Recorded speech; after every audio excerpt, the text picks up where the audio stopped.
Vice President Sara Duterte, binisita si dating Vice President Leni Robredo sa bahay nito sa Naga City. Sa isang pahayag sinabi ni Robredo na personal at hindi tungkol sa politika ang kanilang pinag-usapan. Nasa Naga raw si Vice President Sara para sa Peña Francia Festival at sinamantala raw nito ang pagkakataon na bumisita kay Robredo.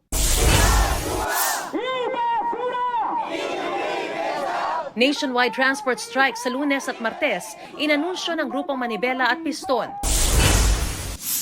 Philippine Coast Guard nakapagpadala na ng barkong magiging kapalit ng BRP Teresa Magbanwa sa Escoda Shoal, ayon kay National Security Advisor Eduardo Año.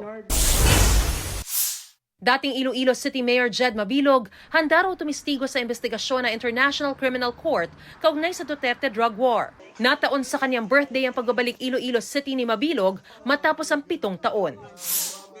Mariz Umali nagbabalita para sa GMA Integrated News.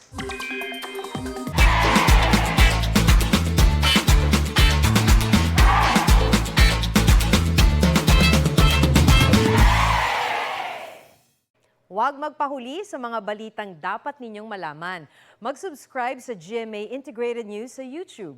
Sa mga kapuso abroad, subaybayan nyo kami sa GMA Pinoy TV at sa www.gmanews.tv.